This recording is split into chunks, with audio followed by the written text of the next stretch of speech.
When was the last time you got into a supermarket checkout line for customers with fewer items and you got stuck behind someone who apparently could not count? Well, let's have ourselves a pocket sized pep talk because while fuming, you may have encountered a business and leadership lesson you'll want to remember, and I'll tell you about it. A pocket-sized pep talk, the podcast that can help energize your business and your life with a quick, inspiring message. Now, here's your host, Rob Jollis. The other day, I was racing through the supermarket to pick up a few items. I jumped into the 12 items or less line, and I came face to face with something that really makes me mad. There, in front of me, stood an individual with, I counted them, 48 items.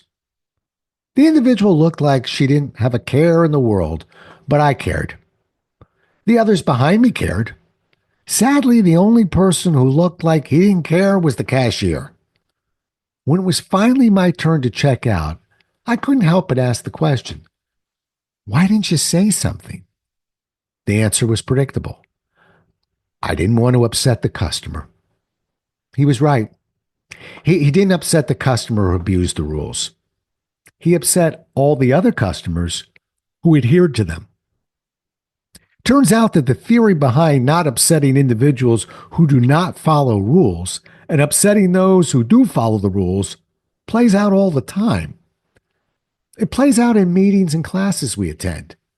How many times have you hustled off to a program, leaving behind some pretty important things you had to do, only to find that the class wasn't going to start on time because some people hadn't arrived yet? In other words, you had to wait for those who didn't think the rule of showing up on time pertained to them. With no leader willing to step forward and start the program on time, and with no one willing to confront those who were late, those who did obey the rules were punished for following them. Plays out on the deadlines we adhere to.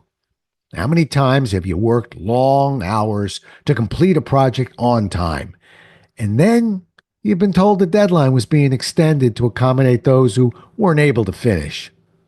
With no leader willing to step forward and enforce the rules, those who obeyed the rules were punished for following them. I don't really blame those who are abusing the rules. I blame the leaders who established those rules and failed to enforce them.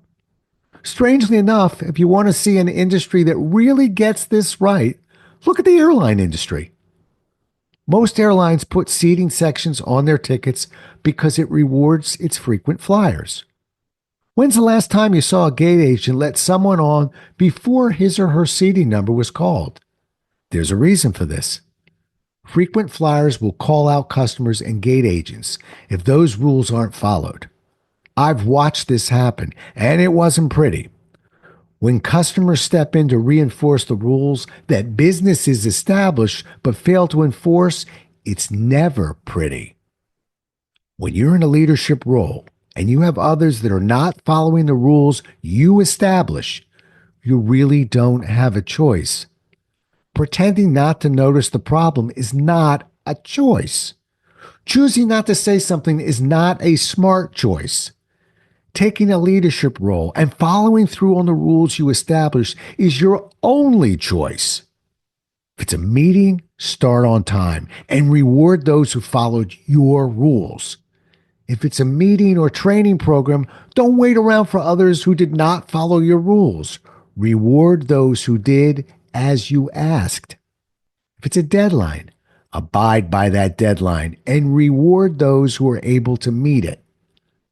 By setting up rules and then enforcing those rules, you're teaching those around you that your rules are not meant to be broken, and you're making a lot of people happy while doing it. For those who don't follow the rules, they may not be quite as happy, but they'll learn that there are consequences for their actions.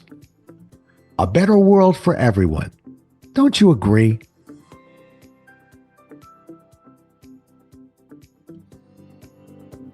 Thanks so much for listening. If you enjoyed today's show, please rate and recommend it on iTunes, Outcast, or wherever you get your podcasts.